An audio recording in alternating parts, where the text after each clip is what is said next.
Kalau ada orang yang menghina Nabi Muhammad SAW, menghina Al-Quran, menghina Allah, menghina ajaran Islam, maka lepaslah keimanan dari dalam dirinya. Apa solusi untuk mengatasinya? Maka ulil amri memanggil orang yang menghina Allah, menghina Rasulullah SAW, menghina Al-Quran, menghina ajaran Islam. Dia diberi waktu 3 hari untuk bertaubat. Kalau dia menghina pada hari Jumat, maka dia masih bisa melihat matahari terbit pada hari Sabtu, hari Ahad, hari Senin. Hari Senin menjelang tenggelam matahari, maghrib, azan berkumandang, dia pun dipanggil. Apakah engkau masih menghina Nabi Muhammad SAW? Apakah engkau masih menghina Allah? Apakah masih menghina Al-Quran? Apakah masih menghina ajaran Islam? Kalau dia mengatakan aku bertaubat, maka at-taibu minadz dzambi kama la dzambalah. Orang yang bertaubat seperti orang yang tak pernah berdosa. Begitulah ajaran Islam. Dari mulai sehitam, legam, kotor, penuh dengan kesalahan, dihapuskan sesuci-sucinya. Illa man taba, orang yang bertaubat, wa amana, beriman dengan baik, wa amila amalan salihah, beramal saleh, ulaika, mereka itu yubaddilullahu sayyiatihim hasanat. Semua dosa silap salahnya diganti Allah dengan kebaikan-kebaikan. Allah membukakan pintu taubat seluas-luasnya. Tapi begitu petang hari Senin ditanya, apakah engkau masih bertahan dengan sikapmu, katamu, cakapmu, akalmu, otakmu, pikiranmu, pendirianmu, pendapatmu bahwa engkau menghina Allah, menghina Rasulullah, menghina Al-Quran? Dia berkata dengan lantang, gagah, perkasa, jantan, aku tetap dengan pendirianku. Maka jelas orang yang keluar dari Islam, dalam hukum Islam, la yahillu damu mri'in muslim illa bi ihda thalath. Tak halal darah muslim ditumpahkan. Makna ditumpahkan, dipancung kepalanya, tumpah darahnya, jatuh ke tanah.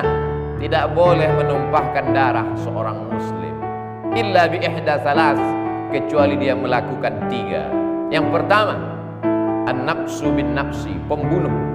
Dalam Islam orang yang membunuh maka dia mesti dihukum mati, dipancung kepala. Yang kedua, as-sayyibuz zani, sudah menikah, sudah punya istri, sudah punya suami, tapi berzina dia dengan orang lain, maka orang ini pun juga dihukum mati. Asy-syaikhu wasy-syaikhatu idza zanaya farjumuhum al-battah. Kalau orang yang sudah bersuami, sudah beristri, berzina, maka lemparlah dia pakai batu sampai mati. Ditanam tubuhnya sekerat setengah badannya, semua orang yang melihat melemparnya sampai dia mati. Dan itu pernah diterapkan pada zaman Nabi Muhammad SAW. Yang ketiga, at-tariku lidinihi, orang yang menghina agama Islam, mencaci maki ajaran Allah Subhanahu wa taala, at-tariku lidinihi, meninggalkan agama Islam, al-mufariqu lil jamaah, meninggalkan jamaah, as-sawadul a'zab, maka mereka pun juga halal ditumpahkan darahnya. Tidak ada solusi lain.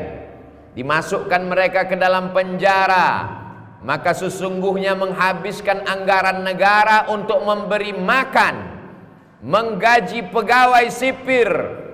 Jumlah kepolisian tidak lagi mencukupi dengan banyaknya kriminalitas. Akhirnya penjara bertumpuk-tumpuk dengan pelaku maksiat dan dosa.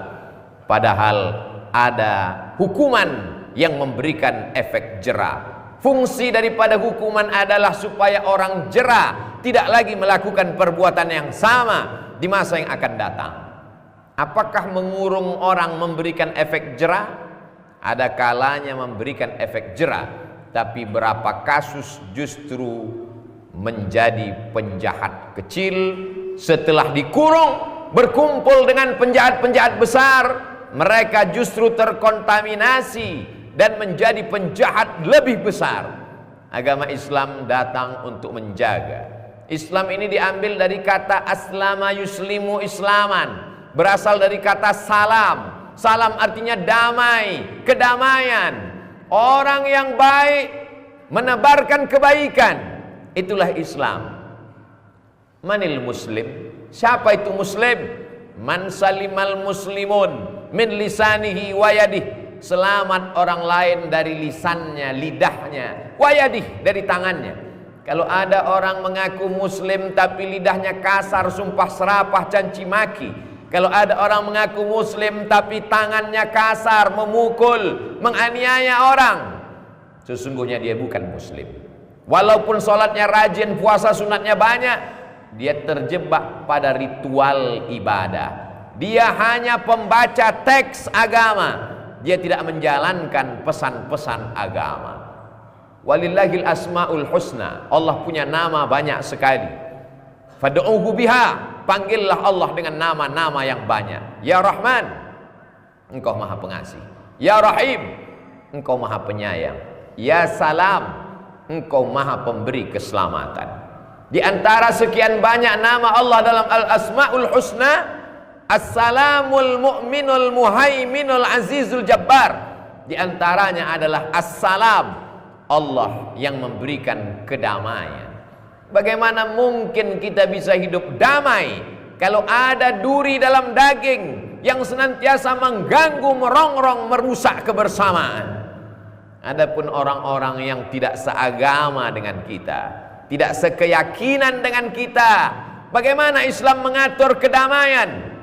La yanhakumullahu 'anil ladzina lam yuqatilukum fid din wa lam yukhrijukum min diyarikum. Kalau mereka tidak mengusir kamu dari agama kamu, tidak mengusir kamu dari kampung halaman kamu, tidak memerangi kamu, antabarruhum, berbuat baiklah kamu kepada mereka, wa tuqsitu ilaihim, bersikap adillah kepada mereka.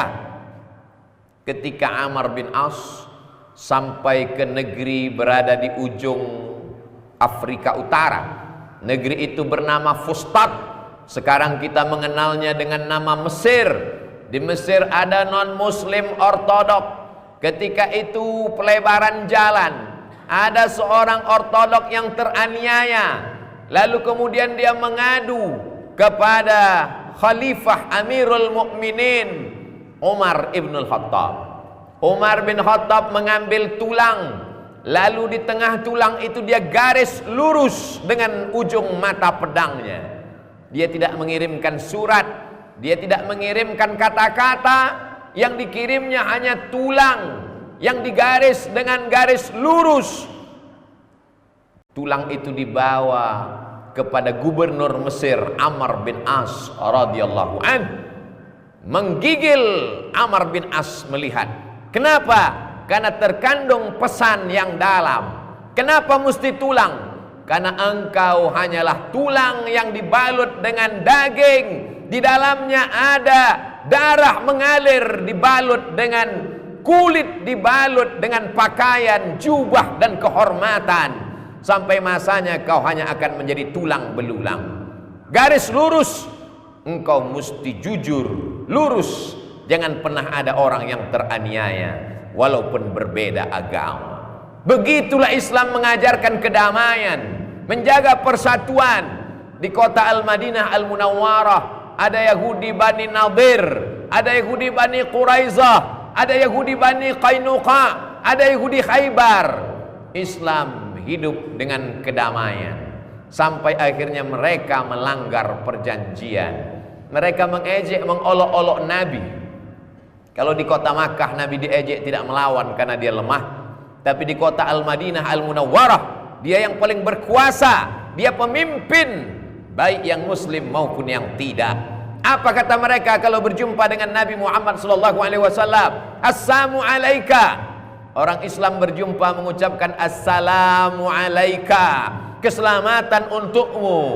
Mereka mengatakan, memplesetkan kata Assalamu alaika menjadi Assamu alaika, matilah engkau. Assamu alaika, celakalah engkau. Sayyidatuna Aisyah ummul mukminin membalas, wa alaikumussalam wal la'nah, kalian pun juga akan mati dan kalian akan dilaknat Allah. Apa kata Sayyidina wa Maulana wa Habibina Muhammad sallallahu alaihi wasallam? Innallaha yuhibbur rifqa fil amri kulli. Wahai Aisyah, Allah suka melihat kita bersikap lembut dalam segala perkara. Kalau dirinya yang dihina, dia tidak pernah marah. Tapi apa yang terjadi ketika para dai ulama yang dikirim untuk berdakwah sebanyak 70 orang, di tengah perjalanan mereka dibunuh, dibantai, dipancung, ditumpahkan darah mereka, Nabi mengangkat tangannya sebulan penuh. Itulah yang dikenal dengan peristiwa kunut nazilah. Nabi angkat tangannya, Allahumma al'an bani Ri'l, Allahumma al'an Zakwan, Allahumma al'an Usayyah. Ya Allah, laknatlah Bani Ri'l, laknatlah Usayyah. Kenapa Nabi menjadi keras? Mengapa kata-katanya tegas? Karena saat itu yang terbunuh adalah orang yang membawa pesan agama Allah Subhanahu wa ta'ala. Nabi Muhammad sallallahu alaihi wasallam datang ke atas permukaan bumi. Lam ub'ats la'anan, aku diutus bukan untuk menjadi tukang laknat, bukan berkata kasar, sumpah serapah, caci maki. Ketika pelipisnya berdarah, ketika giginya patah pada perang Uhud tahun ketiga hijrah, datang sahabat, ya Rasulullah, setiap nabi itu punya doa mustajab. Kalau kau panjatkan doa ini akan rata mereka dengan tanah, mati mereka semuanya, akan turun laknat. Berdoalah ya Rasulullah. Nabi-nabi sebelum engkau berdoa datang angin puting beliung. Nabi-nabi sebelum engkau berdoa terbelah laut merah. Nabi-nabi sebelum engkau berdoa datang banjir bandang. Nabi-nabi sebelum engkau berdoa datang bumi terbelah menelan musuh-musuh Allah. Apakah Nabi memanjatkan doa itu? Kata Nabi, aku simpan doa mustajab itu syafaatan li ummati yaumal qiyamah, menjadi syafaat untuk umatku pada hari kiamat. Dia simpan doa itu. Dia tidak ingin mereka mati dalam kekafiran. Dia doakan mereka, Allahumma hdi qaumi fa innahum la ya'lamun. Berikan mereka hidayah ya Allah. Mereka berbuat salah karena tak tahu. 1400 tahun sebelum kedatangan kita ke atas muka bumi ini, dia sudah menyayangi dan mencintai kita. Belum lagi emak dan ayah kita menikah, datuk kita belum berjumpa dengan nenek kita, dia sudah menyayangi kita. Biarlah giginya patah, biarlah pelipisnya berdarah, yang penting doa itu menjadi syafaat menolong kita pada hari kiamat. Mari kita merenung sejenak apa yang sudah kita lakukan untuk agamanya ini. Apa yang sudah kita bela? Apa yang sudah kita tolong? Yang punya jabatan, punya kekuasaan dititipkan Allah. Tolonglah agama Allah dengan harta, jabatan, kekuasaan, masa muda.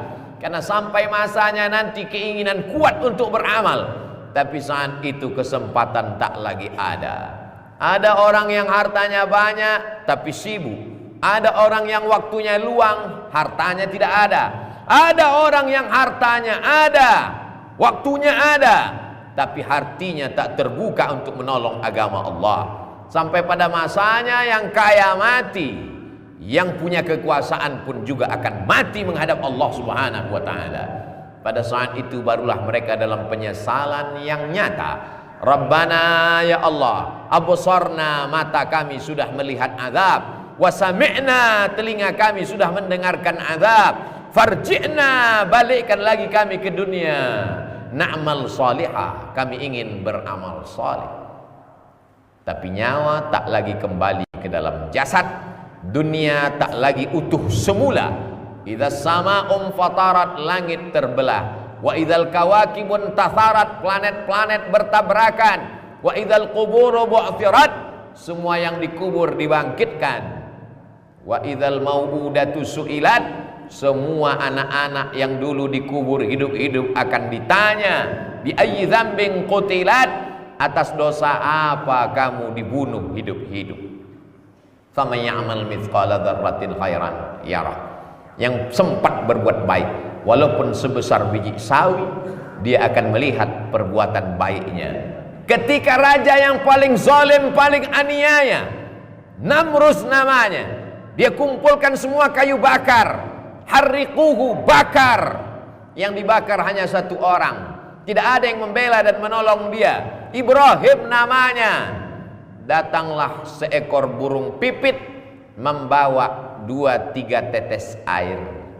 Dia siramkan ke Nabi Ibrahim yang sedang terbakar dengan gejolak api unggun yang luar biasa. Orang yang berakal akan berpikir dan bertanya-tanya, apalah guna setetes 2 tetes air dari burung pipit? Dia ambil air dari tepi sungai, dia bawa untuk memadamkan gejolak api yang membakar Nabi Ibrahim alaihissalam. Semua bertanya, hai burung pipit, kenapa kau bawa air? Tak ada gunanya setetes air itu kau siramkan. Air mengering, api tak padam. Apa jawab burung pipit? Aku hanya ingin melepaskan diri saat nanti aku ditanya Allah Subhanahu wa ta'ala, saat kau hidup sezaman dengan Ibrahim, saat Ibrahim dibakar, saat orang baik dianiaya, apa yang sudah kau lakukan? Kita tidak hanya ditanya sudahkah kau sholat, kita tidak hanya ditanya sudahkah kau puasa sunat, kita tidak hanya ditanya sudahkah kau berzakat. Kita diam melihat orang baik dianiaya, kita diam melihat agama Allah diinjak-injak. Kita pun juga akan dituntut di hadapan Allah Subhanahu wa ta'ala. Aku tak bisa berbuat apa-apa, aku tak bisa berkata apa-apa. Seekor burung pipit dengan tiada daya upayanya masih sempat meneteskan 2 tetes air ke tempat pembakaran Nabi Ibrahim, tapi dia lepas di hadapan Allah. Apa yang sudah kita lakukan untuk agama Allah? Kullukum mas'ulun, semua kamu akan ditanya. La tus'alunna yauma idzin 'anil na'im.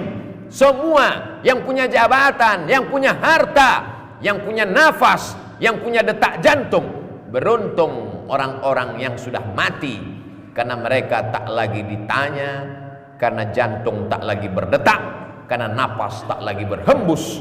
Untuk apa kita dihidupkan Allah sampai hari ini? Karena Allah ingin melihat kita beramal. Barakallahu li wa lakum fil Qur'anil azim wa nafa'ani wa iyyakum bima fihi minal ayati wadh-dhikril hakim wa taqabbala minni wa minkum tilawatahu innahu huwal ghafurur rahim.